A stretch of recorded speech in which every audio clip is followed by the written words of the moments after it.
everyone, how's it going? Welcome back to my channel. If you're new here, please take a moment to like, subscribe, and hit the notification bell so you can be notified of any of my upcoming videos. Today what we're going to be working on is the table saw fence that I have here.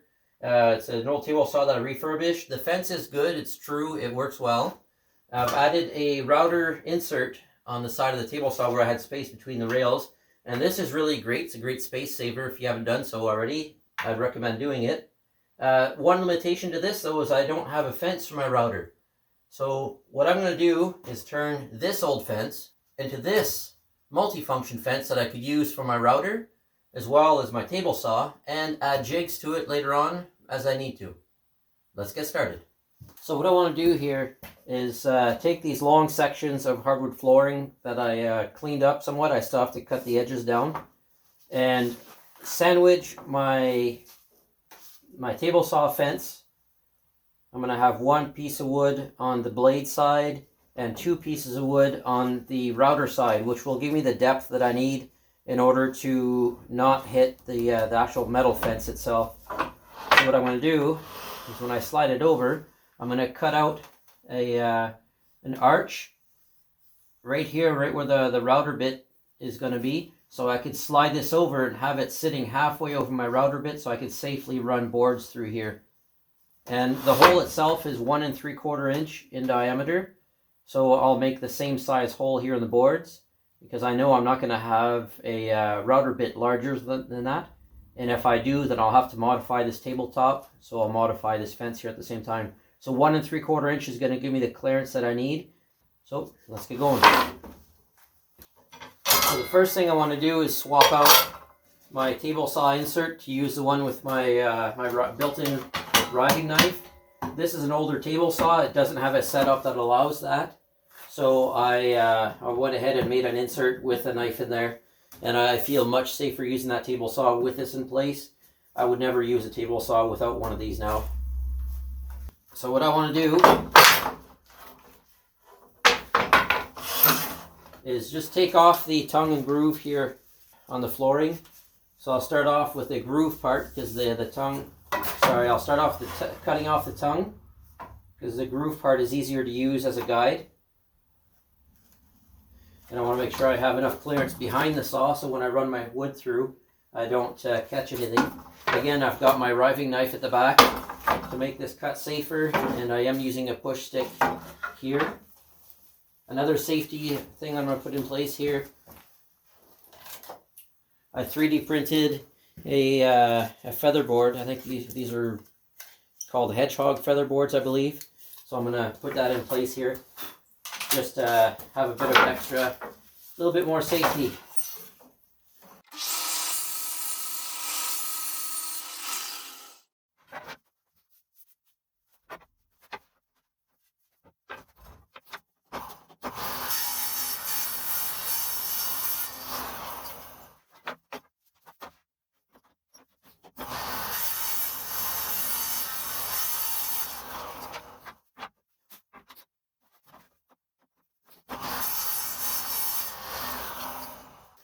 Alright, so now that the tongue side of this wood is cleaned up, I can measure the height that I need and cut it off on the groove section here.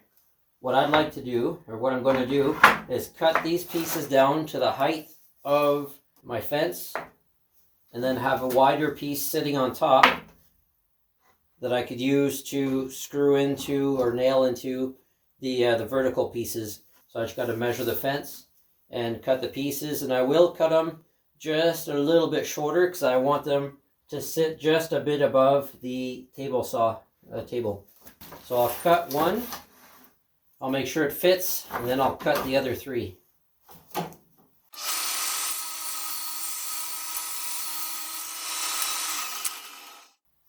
So there you go. I have this piece. It's cut perfect. It's just a hair shy of the surface. It's just barely shorter, so that's perfect. So I'll go ahead and I'll cut my second board.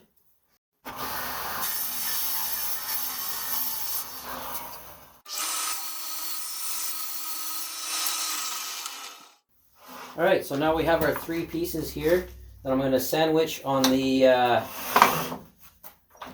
on my table saw fence.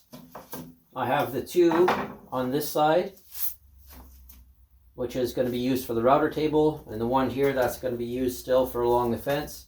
And these have been planed down, and the thickness is uniform throughout, so I'm not worried that it's going to throw off the cut on this side of the fence. And the way it's going to be made is I'll be able to just slide this on and off as I need it anyways.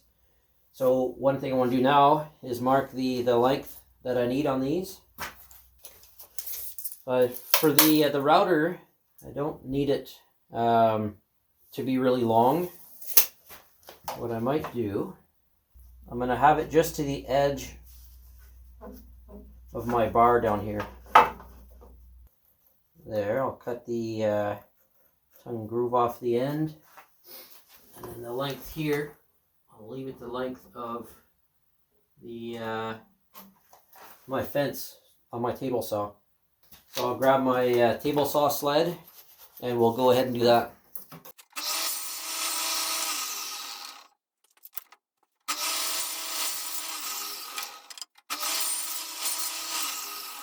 Now normally I don't wear gloves when I'm using tools like the table saw, drill press, or any power tools. But today it's especially cold. We're almost minus 30 here in the shop today. So I don't want to freeze my hands off too much. And I find if I get the shivers, then it's not that much safer.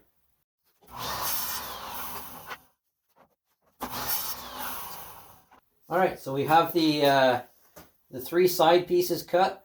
Now I need to measure in order to cut my top section, my top plate. So I need to cut a piece to go over the top, 2 15/16. And we're going to drill a hole to accommodate these bolts for the top plate. So I want to have as much support as I can for that top piece. And I want these to sit square so I don't lose any accuracy on my cuts. I'm looking at the other end, and I don't want the end to spread out at all anytime, or the bottoms. So I'm going to cut this piece the same length as these ones, and I'm going to put a cap on the end going all the way down, and that'll prevent the bottom sides at the far end. It'll prevent it from spreading out. So it'll give me a stronger fence that way. So now I need a piece 1 15/16. So I'm cutting it to length first. That way I'll be able to use the leftover here to make the cap for the end.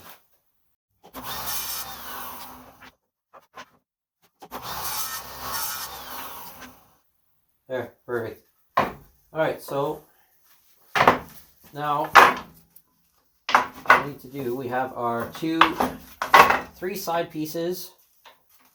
I'm going to line them up to go to the end, so then I could put the cap on it, and then this piece is going to sit right on top, and then will be just perfect for this top piece here. And that'll make for a more substantial fence as well. When I'm working with this, it'll be a little bit heavier fence, a little bit stiffer, so it'll help maybe to prevent some wobble.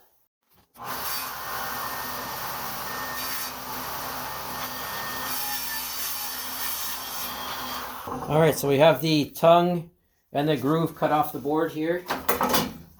Move my fence back. So I have the three pieces, 2 sides for the router side, and then the 1 piece for the table saw side.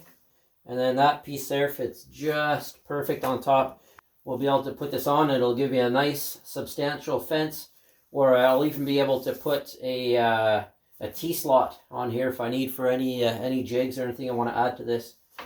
So I'm going to go ahead and laminate these boards together, and then we'll come back once that's ready to go. Alright, so we got this router side piece here laminated. I'd let it dry for about half hour or so. It's ready to place. Now I've got this top plate here, and I need to mark the holes for where the bolts are going to fit into. I'm going to take a Forstner bit and drill some holes into here, so then the bolts won't interfere, and this top plate will be able to go right down. Now the easiest way I've found to do that is to take a paint marker. I'm just going to put a dab on the top of the 3 bolts, roughly in the center. And if I'm quick enough, I'll be able to take this board here and line it up. Make sure these bottom pieces are lined up as well. So line it up to where I need it to be. And then press down. And that will give me, you can see I've got a mark here, and I've got 2 marks there where I need to drill my recesses to fit the heads of these bolts. I'm going to go a little bit bigger, that way if I need to if I need to move it one way or the other, then I'll have room for that. Alright, so we have the holes drilled using a 5/8 Forstner bit. So I got the 2 on the far end, the 1 on the close end. And then that'll fit right over top of the heads of the bolts. And there's a bit of play, so that way I can adjust it where I need it to be in line with the boards on the router side and the blade side of the table saw, so it won't interfere at all. It'll keep everything nice and tight. So what I need to do is use some clamps in order to hold the base snug where it needs to be while I pre-drill through the top plate into the bottom one to fasten it in place. What I'm going to do first is I'm going to put some playing cards, some deck cards underneath to raise this up a bit, because there is a bit of a gap underneath, and I want that in case there's any sawdust. I want a place for that sawdust to go so it doesn't affect the accuracy of my cuts. What I'm going to do now is place the playing cards underneath the fence, and I've got enough here that it's snug under the fence, and it's going to hold these side pieces up a little bit higher than where they need to be, but that's all right, because I once I take the playing cards out, it's going to sit down in the proper place. Now what I'm going to do is adjust this top one here is almost locked into place. There is a bit of play, so what I need to do is move these bottom ones till the end is flush with the top. And what I'm going to do is use some clamps, and I'm going to clamp down on the 2 fences to make sure that they sit snug up against my my stock fence on my table saw. So that'll get rid of any play in there. So I'm going to put one, actually move that one up a little bit. Put one here near the front side, and I'll make sure that this is even. This top piece is going to be floating still, so I'll be able to adjust it as I go. And I'll put one back here at the rear. Those are still flush. One in the center. And those cards that I put underneath, I have 7 cards on the front, the middle, and the back, so it's even. And I have a bit of play still here in the top, but I'll be able to adjust that. So the back is flush. What I'll do is I'll pre-drill a hole on one corner, and I'll make sure that it's flush all the way across. And then I'll pre-drill a bunch of holes. And the screws that I'm using here are pocket hole screws, fine thread, so they're made for hardwood. And what I'm going to do is use a Forstner bit. So I'm going to pre-drill my holes, take the top off, and then use a Forstner bit, and just drill a recess just so these heads of the screws don't stand proud of the top. I want this to be nice and flush, so if I use another jig that I could slide on top, then the heads of the screws won't be in the way. What I'm going to do, I did the front 2 holes just to make sure that everything stays lined up. I'm going to do the other 2 holes. I'll put some screws in for now as I pre-drill the rest, and then I'll take it over to the drill press and drill the recesses.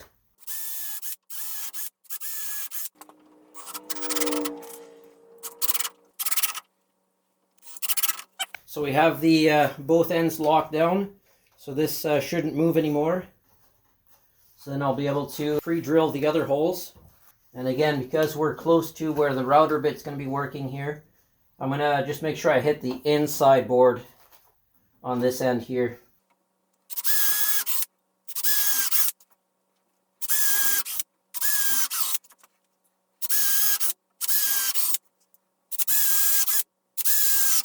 I have all my holes pre-drilled.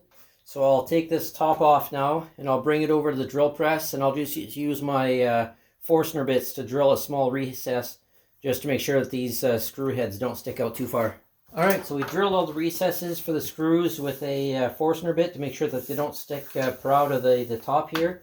That way when I make more jigs for my table saw, the jig will be able to slide nice and easy on the top, smooth with no interference.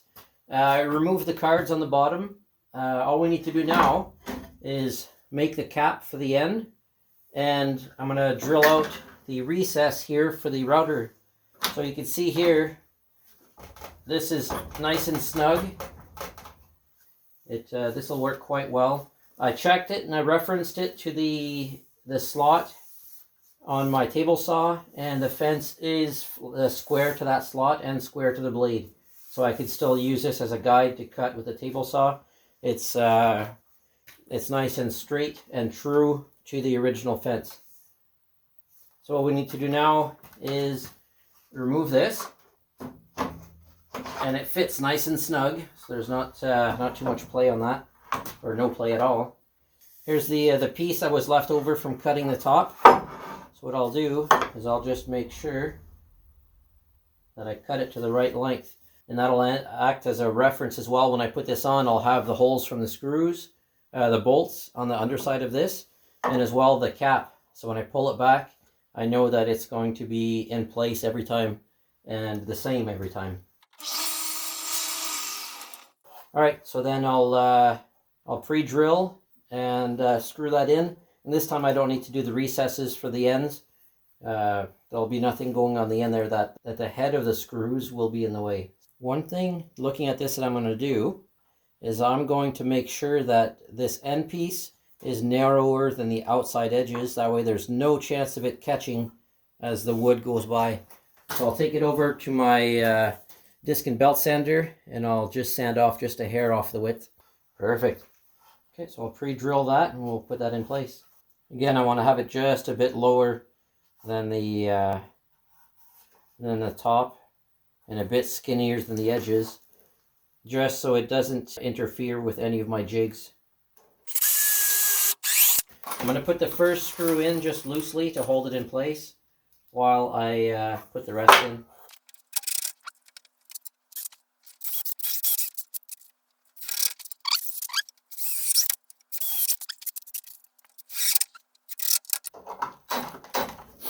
There you go, the cap is on. It's still a little bit proud here. I'm going to sand this block down a bit more before I call it completely done. But for now, just to hold it in place, it's good. We'll finish off on the router side, and then I'll readjust that one. It won't affect the placement of the router side. So if I back this up, that fits nice and snug. Actually, I have to beat it into place a bit, which I don't mind. I mean, it's nice and tight on there. I'll have to put a mark where the router bit is going to go through the wood. What I could do is I could put in a router bit and then slowly move this in and let the router bit chew a piece of the wood, and it'll tell me where the center is. But I'm going to eyeball it, and that will work just fine. That's the center of the bearing. Now what we need to do is mark up 2 inches, and then the hole there, diameter I said was 1 3/4. So I'm going to make a hole 1 3/4 on the top using a Forstner bit without going all the way through the 2 layers here. I'm just going to go through the first one and about halfway through the second, and then I'm going to chisel out an archway to have room for this router bit.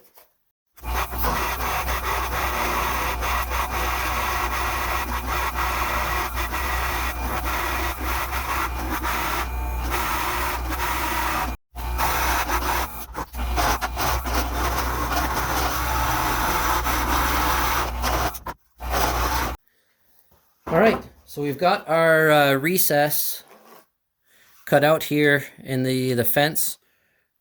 So then what we'll be able to do is set the fence down we'll be able to put the fence down into place.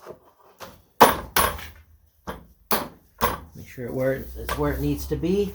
And then when I slide the fence over, we'll see the router here is centered in the recess. So then I can move the fence over to be centered over the router bit, lock it down, and if I need to run wood through my router, I have a solid fence. I have a solid fence here to run my wood against, then it makes it a lot safer to use.